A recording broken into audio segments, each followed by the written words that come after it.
So 70% completion, no interceptions, and 4 touchdowns over the course of their first 2 starts in the history of football since 1950, the history of the Super Bowl era at least, and more. Aaron Rodgers, okay, fine. And the other 2 have played in this Shanahan offense, although Garoppolo started with Belichick. Garoppolo and now Brock Purdy. Matt, now let me clarify. I do not think that Brock Purdy is a better quarterback than Dak Prescott, right?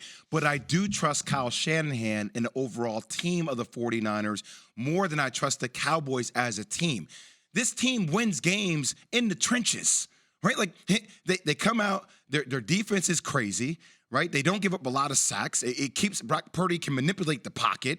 He gets you yards. The game plan is exactly the same as Jimmy G, right? It's exactly the same pretty much.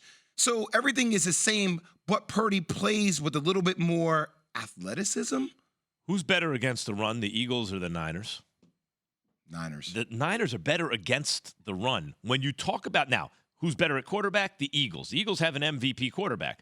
But when you have 2 teams that have certain similarities in terms of their dominance on the line of scrimmage, and are you talking about the Cowboys or are you talking about the Eagles? I'm talking about the Eagles now. Eagles, because okay. Sorry, pardon, I switched. Yeah. Because that's the top team in the division in the conference.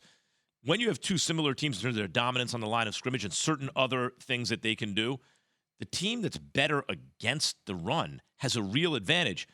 That is the Niners. I'm talking about against the Eagles, the class of the conference, let alone the Cowboys, who simply have not been as good as the Eagles.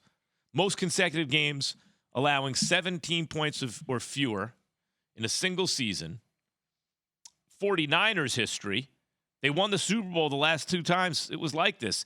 They had 8 in 1981 and 1984. Both those years, they had 8 consecutive games with 17 points or fewer. And, of course, in this NFL, Jay, there are more points being scored. They have 7 so far this year. They won the Super Bowl the last 2 times. And also, Max, I just want to, as a former player, I see players in all different sports in a lot of different moments. And you can see younger players, right, when the moment feels too big for them.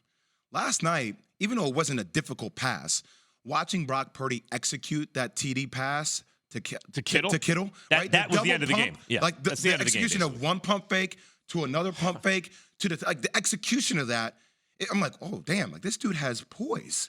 Like this doesn't feel like I'm watching somebody who's having their first year in the league. There was a drop he took. He took I think a 7-step drop at a certain point in the game, and he sees his first guy,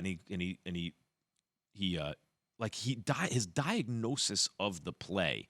Not having to do the spectacular thing, just taking the nice, easy yards is in a way spectacular for a young player because young players generally have a hard time making those kind of adjustments. I mean, come on, are we having a quarterback controversy already in San Francisco? I mean, this is really occurring. Is it a controversy, though? I mean, it's a controversy for what happens in the future based upon what happens in the next couple of games. For the rest of this season, his team right now. If Brock Purdy plays like this, by the way, I said the same thing with Cooper Rush, and he was backing up Dak Prescott. I said, I'm not touching him till he loses. Once he loses, I'm not messing with something that's, if it ain't broke. But I'm just saying, you're gonna have him in year 3 making $1 million at the max. So like it's Trey Lance. If Trey Lance shows that upside long term, you go with it. But still, this dude is legit. They got to be feeling. Jimmy pretty G's good. not there though. They got to be feeling. All right, they got to be feeling pretty good. The 49ers, right? Thanks for watching ESPN on YouTube. For live streaming sports and premium content, subscribe to ESPN+.